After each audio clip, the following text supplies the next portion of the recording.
The Who's legendary frontman Roger Daltrey thought he had 5 children until a shocking letter arrived on his 50th birthday, a photo of a smiling stranger who looked exactly like him. 2 more secret daughters would soon follow, all born from brief relationships in the 1962nd, and given up for adoption without his knowledge. From a son who transformed his father's trout farm into a thriving brewery empire, to daughters who've lived surprisingly private lives despite their rock royalty heritage, here's what really happened to Roger Daltrey's children. Simon Daltry. Simon Daltry carries the weight of being Roger Daltrey's first child, and the one who paid the highest emotional price for his father's rise to rock stardom. Born in 1964 to Roger's first wife, Jacqueline "Jackie" Rickman, Simon was just 4 years old when his world was shattered by his father's decision to abandon the family to pursue his music career with The Who. Roger has been brutally honest about this period of his life, admitting in interviews that leaving his young son and wife was a calculated choice that he knew would cause tremendous pain. In his own words, Roger explained that he told himself at the time, "If I can make this work, I can look after everyone in my family. Jackie, Simon, my son, Mum, Dad, everyone. I can give them all a better life. But to achieve this dream," Roger acknowledged, "I had to be a shit to do it," and described the decision as feeling terrible to do, even though he believed it was ultimately correct. The abandonment deeply upset Roger's parents, who watched their son walk away from his young family during the most crucial years of Simon's childhood. For Simon, growing up without his famous father meant navigating his early years while The Who exploded into international stardom, turning Roger into a household name that Simon could only experience from a distance. The divorce between Roger and Jackie was finalized in 1968, when Simon was just 4 years old. During this period, Roger was completely consumed by The Who's demanding schedule of recording and touring, living the chaotic lifestyle of a rock star that included what he later described as lots of parties, booze, and relationships. Simon remained with his mother Jackie, who eventually remarried and had 2 more children, giving Simon half-siblings and a stepfather who helped fill the void left by Roger's absence. For years, the relationship between father and son remained fractured, with Roger focused on building The Who's legacy, while Simon grew up in the shadow of his father's fame. However, Roger's brutal honesty about his failures as a young father eventually became the foundation for healing their relationship. Rather than making excuses or minimizing the damage he had caused, Roger fully acknowledged the pain he had inflicted and took responsibility for his choices.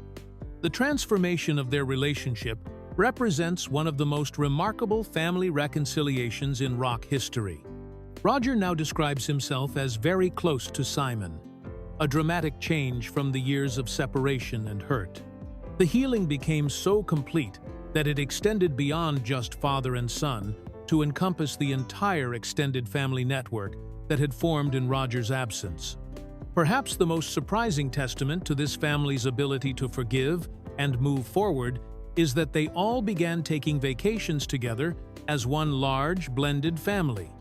These trips included not just Roger and Simon, but also Jackie, her new husband, and the children from her second marriage.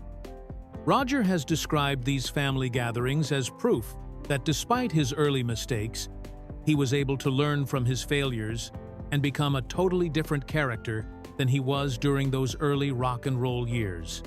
Simon, now approaching 60 years old, has managed to build a relationship with his father that transcends the abandonment of his childhood, showing that even the deepest family wounds can heal when both sides are willing to acknowledge the past and work toward forgiveness. Matias Daltry. Matias Daltry stands as perhaps the most enigmatic figure among Roger Daltrey's 8 children, having achieved something remarkable in the modern age of celebrity culture: complete privacy despite being born into rock and roll royalty. Born in 1967 during the absolute peak of The Who's fame, Matias was the product of an affair between Roger and Swedish model Elizabeth Aronson, conceived during a period when The Who was conquering the world with hits like I Can See for Miles and preparing for their legendary rock opera, Tommy. Unlike the three daughters who would remain secret from Roger for decades, Matias was acknowledged from birth and has always been publicly recognized as one of Roger's children. His existence was never hidden or denied, making his current invisibility all the more intriguing. While his father was performing on the biggest stages in the world and living the chaotic lifestyle of a rock star, Matias was growing up with the knowledge of who his father was, but apparently without any desire to capitalize on that connection. Elizabeth Aronson, Matias's mother, was working as a model during the height of the swinging 60s when she became involved with Roger. This was during the turbulent period between Roger's divorce from his first wife Jackie in 1968 and his meeting with his future second wife, Heather Taylor, who would become the inspiration for Jimi Hendrix's song Foxy Lady, leaving the Swedish model to raise their son largely on her own. What makes Matias's story so unusual is the complete absence of any public information about his adult life, career choices, or personal relationships. In an era where celebrity children often leverage their famous parentage into careers in entertainment, business, or social media, Matias has managed to remain completely under the radar. No interviews, no public appearances, no social media presence, and no business ventures that can be traced back to him have ever surfaced in the public record. This level of privacy is particularly striking when compared to the broader Daltry family dynamics. Roger has been open about his relationships with his other children, frequently discussing his reconciliation with Simon, his pride in Jamie's brewing business, and his joy at discovering his three secret daughters. Yet when it comes to Matias, there is a notable silence that suggests either a deliberate choice for privacy or perhaps a more complicated family relationship that has never been publicly addressed. The mystery deepens when considering that Matias is now 57 or 58 years old, meaning he has successfully maintained his privacy for nearly 6 decades.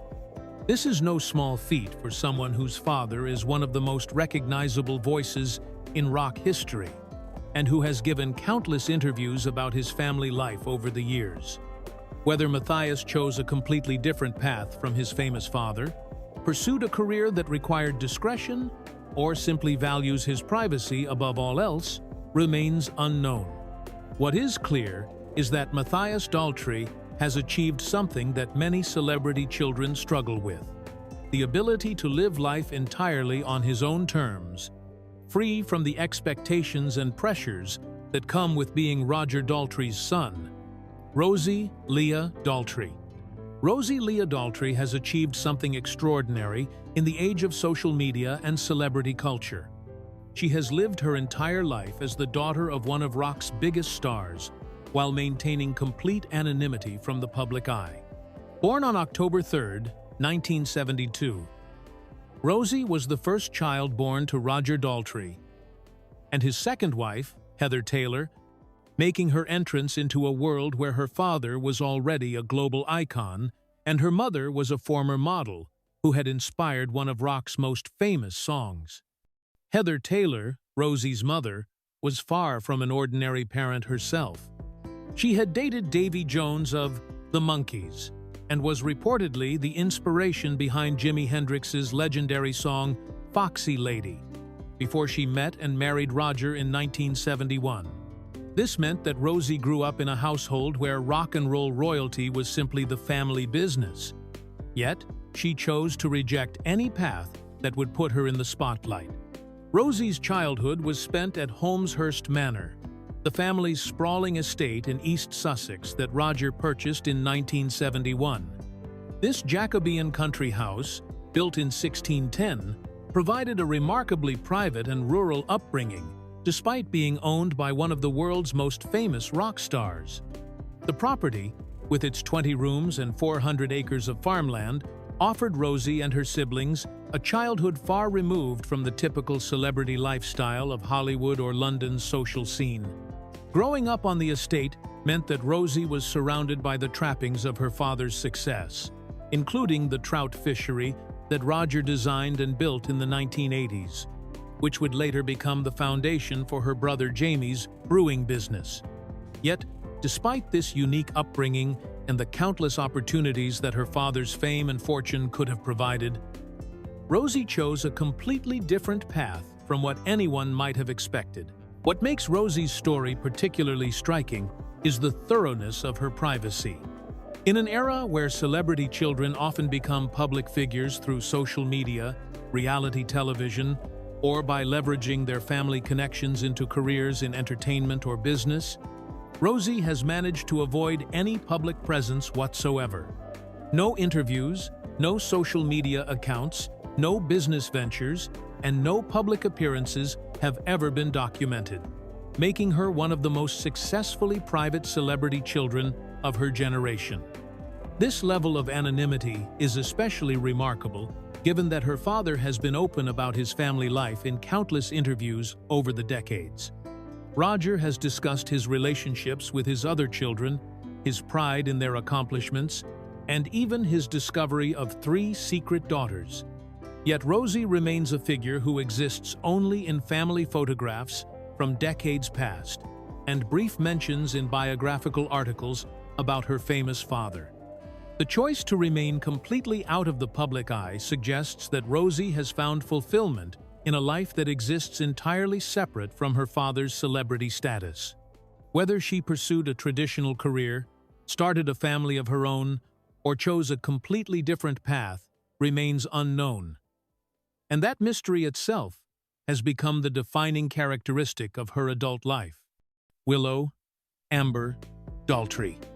Willow Amber Daltry offered the world a tantalizing glimpse of what might have been when she stepped into the recording studio with her legendary father in 1992, only to retreat into complete privacy immediately afterward.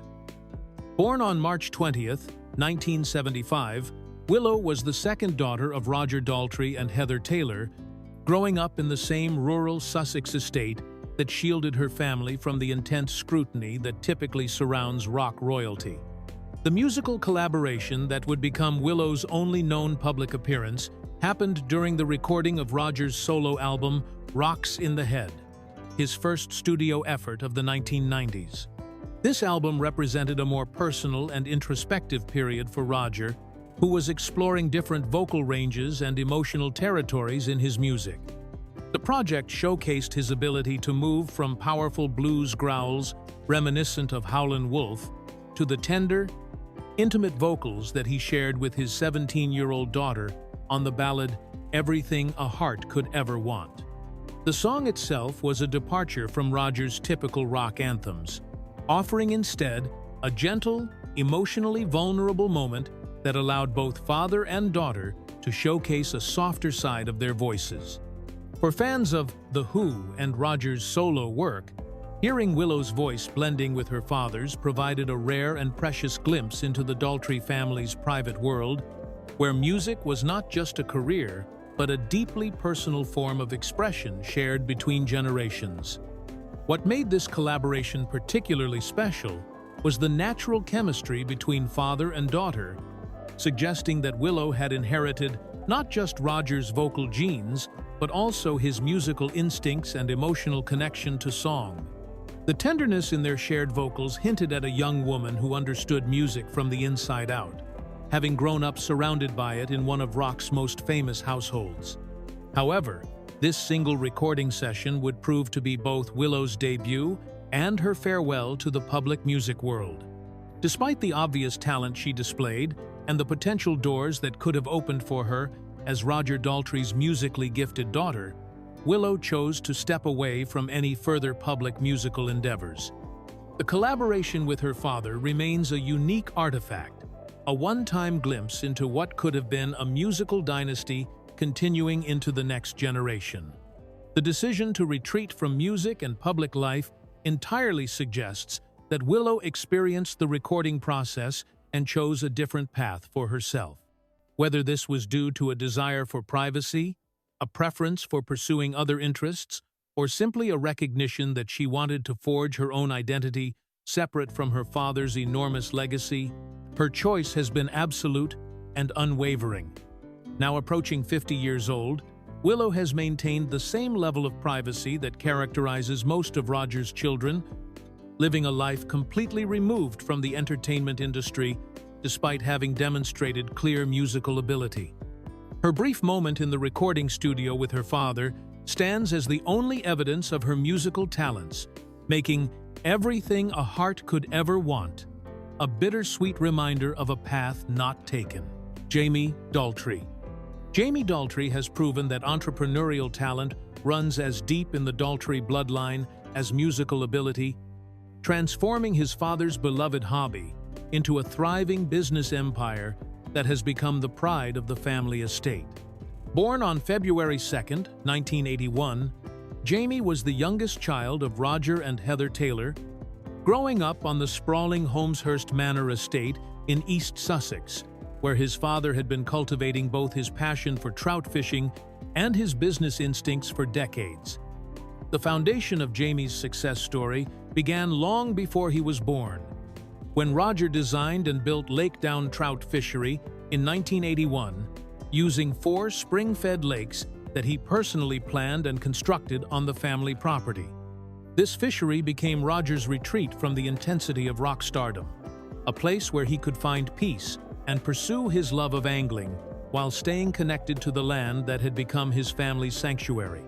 As Jaime grew up on the estate, he was surrounded by this unique combination of rural tranquility and rock and roll history, learning the rhythms of both the music business and the more traditional world of farming and fishing. When he eventually took over management of the trout fishery, Jaime demonstrated the same attention to detail and business instincts that had made his father successful in the music industry, but applied these skills to a completely different field. The transformation of the family business took a dramatic and unexpected turn in 2020, when Jaime launched Lakedown Brewing Company, converting part of the Sussex farm into a craft brewery operation. This venture was truly a family affair, as Jaime partnered with his brothers-in-law, Christopher Rule and Des Murphy, to create what they described as a family-run, independent microbrewery and tap room that would honor the traditional hop-growing heritage of East Sussex. The brewery's philosophy reflects Jaime's understanding of both quality and tradition, as Lakedown Brewing Company produces a range of modern and traditional beers using spring water sourced directly from the family farm. Their commitment to excellence shows in their attention to detail, with all of their beers being vegan and most being gluten-free, while maintaining the easy drinking, sessionable quality that Jaime and his partners wanted to achieve. Roger himself became an enthusiastic supporter of his son's brewing venture, admitting that Jaime and his team had turned me into a beer-drinking convert because their beers are so easy drinking. This endorsement from a father who had spent decades in the rock and roll lifestyle carried particular weight, showing how Jaime had managed to impress even someone who had experienced the finest things life could offer. The success of Lakedown Brewing Company extends beyond just producing quality beer, as Jaime has created a destination that combines the family's trout fishery with the new brewery and tap room, offering visitors a complete rural experience on the historic Daltry estate. Even the beer names reflect the family's musical heritage, with brews like Zoot Suit paying homage to The Who's early history, when they briefly performed under the name The High Numbers. Secret Daughter Number 1. The first of Roger Daltrey's secret daughters changed the entire trajectory of his family story with a single letter that arrived on what should have been an ordinary birthday morning in 1994. This woman, now in her mid to late 50s, had spent decades searching for answers about her biological parents. After discovering Roger's name listed on her adoption papers, finally gathering the courage to reach out to her famous father when he turned 50 years old. The letter she sent contained a photograph of herself. And when Roger opened it that March morning, he was immediately struck by the undeniable family resemblance staring back at him. The similarity was so strong that there was no question about the biological connection, despite the fact that Roger had no memory of the brief relationship that had led to her conception during the chaotic period of the late 1960s. This woman had been born during the turbulent time between Roger's divorce from his first wife, Jackie Rickman, in 1968, and his marriage to Heather Taylor in 1971. During these years, Roger was living the wild lifestyle of a rock star at the height of The Who's fame, a period he later described as filled with lots of parties, booze, and relationships, while the band was sharing hotel rooms and living in what he called chaos.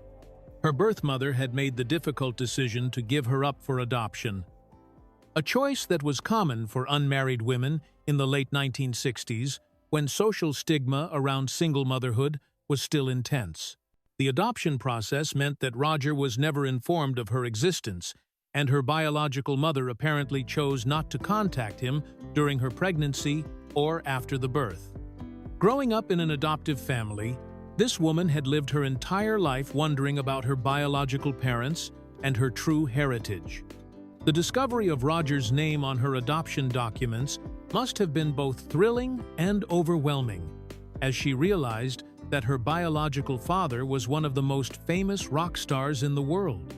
The decision to contact him required tremendous courage, as there was no guarantee that he would welcome her into his life or even believe her claims.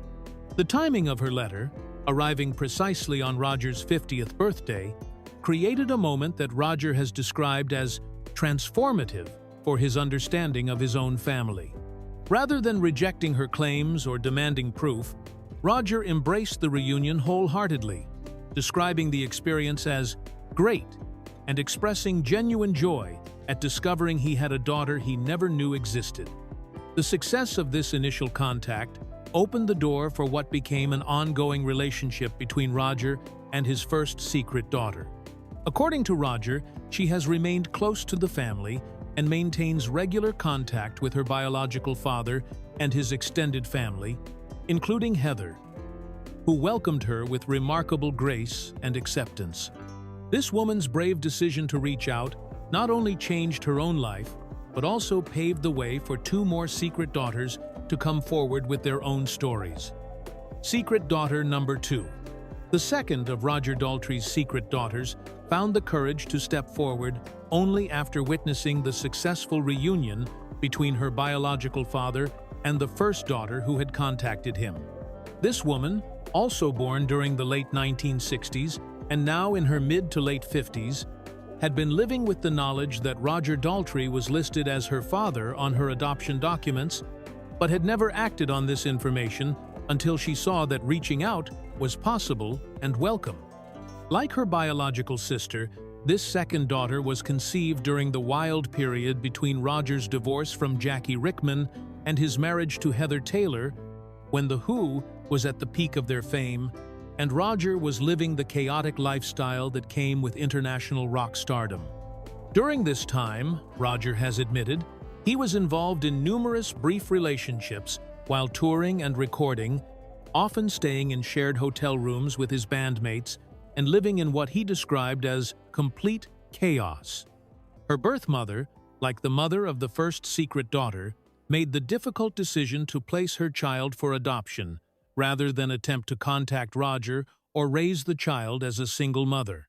This choice reflected the social realities of the late 1960s, when unmarried mothers faced significant stigma and had limited support systems available to help them keep their children.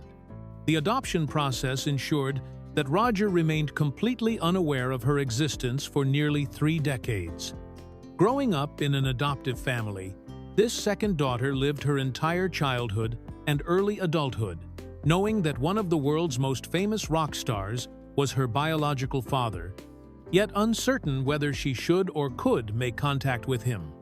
The weight of carrying this secret must have been enormous, particularly as The Who continued to dominate headlines and Roger's face became increasingly recognizable around the world.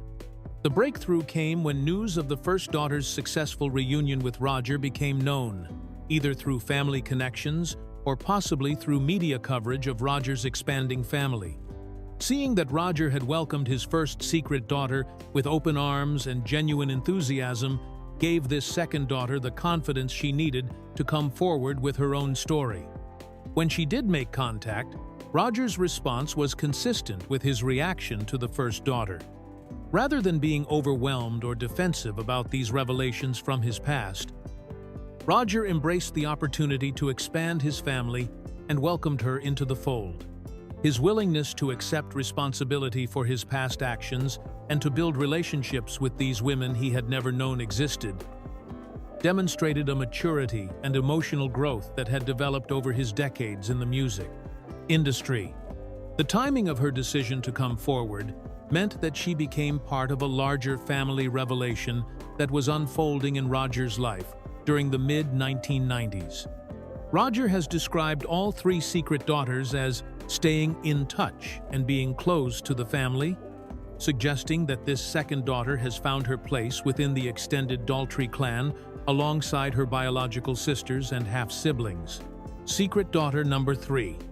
The third and final secret daughter to emerge from Roger Daltry's past completed one of the most extraordinary family reunions in rock and roll history, transforming what had been a shocking discovery into a full-scale expansion of the Daltry clan. This woman, also born during the late 1960s and now in her mid to late 50s, was the last piece of a puzzle that Roger never knew existed, bringing his total number of children from 5 to 8 in the space of just a few years during the mid-1990s. Like her two biological sisters, this third daughter was conceived during the turbulent period between Roger's divorce from his first wife Jackie and his marriage to Heather Taylor, when The Who was experiencing unprecedented success, and Roger was living the unrestrained lifestyle that came with being one of the world's biggest rock stars. This was the era when Roger has admitted he was essentially a walking penis, engaging in numerous brief encounters while touring extensively across America and Europe. Her birth mother also made the decision to place her child for adoption, following the same pattern as the mothers of the first two secret daughters. The social pressures of the late 1960s made it extremely difficult for unmarried women to keep their children, especially when the biological father was a famous musician who was constantly traveling and living an unpredictable lifestyle. The adoption ensured that Roger remained completely unaware of her existence for nearly 30 years. What made this third daughter's emergence particularly significant was that it represented the completion of a family mystery that had been unfolding since Roger's 50th birthday. After the first daughter had made contact with her photograph and the second had followed her lead, this third woman's decision to come forward meant that all of Roger's children from that chaotic period of his life had finally been accounted for and welcomed into the family. The timing of her contact suggests that word had spread through adoption networks or family connections about Roger's enthusiastic reception of his first two secret daughters. Seeing that these reunions had been positive experiences rather than rejections or legal complications, she found the confidence to reach out and claim her place in the expanding Daltry family tree. Roger's response to this third daughter was consistent with his reaction to the previous two, demonstrating a remarkable capacity for embracing these unexpected additions to his family without defensiveness or hesitation. His willingness to accept and welcome all three women showed a level of emotional maturity and responsibility that had developed over his decades of experience and self-reflection. Perhaps most remarkable was the response of Roger's wife, Heather Taylor, who could have easily felt threatened or overwhelmed by the sudden appearance of three adult women who were living proof of her husband's infidelities during their early relationship. Instead, Heather welcomed all three daughters into their extended family with what Roger has described as amazing grace and understanding, demonstrating the strength of their marriage and her generous spirit. Roger now speaks of all three secret daughters as integral parts of his family, noting that they stay in touch, and they're close to both him and each other.